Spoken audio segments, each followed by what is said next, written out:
एक वक्त था जब मोसाद का मतलब मौत माना जाता था।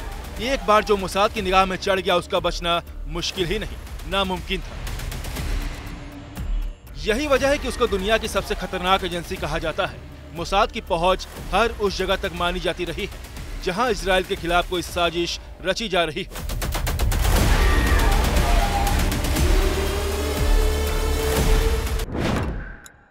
मोसाद का इतिहास 74 साल पुराना है। इसका मुख्यालय इजराइल के तेल अवीव शहर में है। इसका गठन 13 दिसंबर 1949 में सेंट्रल इंस्टीट्यूशन फॉर कोऑर्डिनेशन के बतौर हुआ था। इस एजेंसी को बनाने का प्रस्ताव रिवुवेन शिलो ने इजराइल के तत्कालीन प्रधानमंत्री डेविड बेन गुरेना के कार्यकाल में दिया था। रिवुवेन शिलो को मोसाद का पहला डायरेक्टर बनाया गया। इस एजेंसी का मुख्य उद्देश्य आतंकवाद से लड़ना, खुफिया जानकारी जुटाना और राजनीतिक हत्यारों को अंजाम देना रहा है।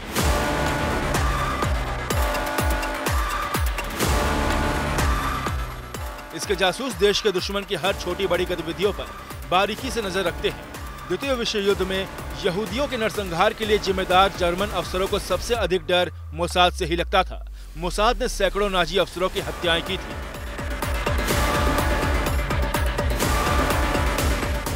इजरायली खुफिया एजेंसी मोसाद के खौफनाक ऑपरेशन को पूरी दुनिया जानती है और ये सच किसी से छिपा नहीं है।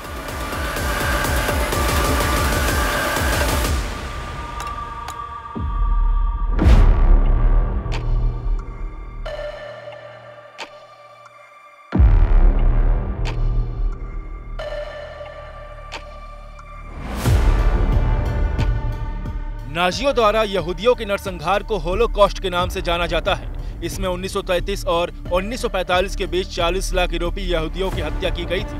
हिटलर की बदनाम स्टेट सीक्रेट पुलिस गेस्टापो में यहूदी डिपार्टमेंट के प्रमुख रहे लेफ्टिनेंट कर्नल एडोल्फ आइकमन को इस नरसंहार का जिम्मेदार माना जाता है। 1957 में मोसाद को पता चला कि आइकमन अर्जेंटीना में छुपकर रह रहे हैं। 11 मई 1960 को आइकमन को किडनैप करके इजराइल लाया गया और तेल अवीव में बकायदा केस चलाकर उन्हें मौत की सजा सुनाई गई थी।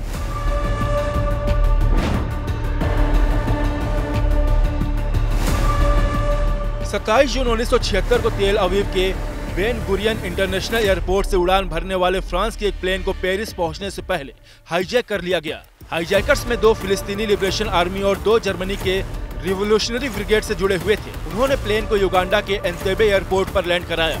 इसके बाद इजराइल ने उनके नागरिकों को छोड़ने के बदले वहां की जेलों में बंद अपने साथियों को छोड़ने की मांग रखी। मोसाद ने ऑपरेशन थंडरबोल्ट किया, जिसमें उसके कमांडो ने युगांडा में घुसकर आतंकियों का सफाया कर दिया।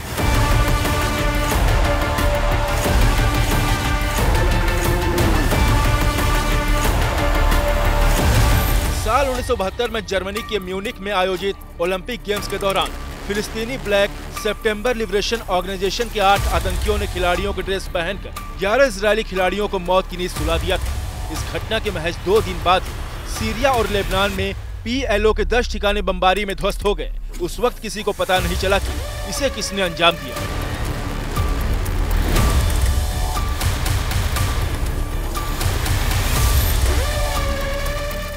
ईरान और इजराइल एक दूसरे के जाने दुश्मन हैं।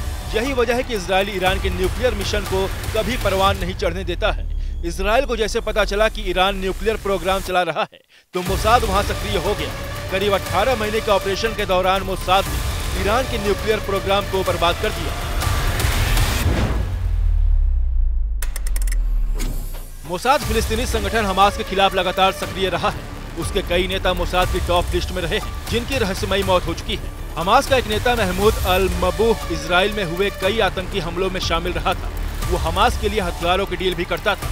यही वजह है कि मोसाद उसके पीछे पड़ गया और इसकी सूचना मिलते ही मबूह दुबई भाग गया। इसका पता चलते ही मोसाद के एजेंट फर्जी पासपोर्ट के जरिए दुबई पहुंच गए और दुबई के एक होटल अल बुस्तान रोताना में 19 जनवरी 2010 को मबूह को मार गिराया।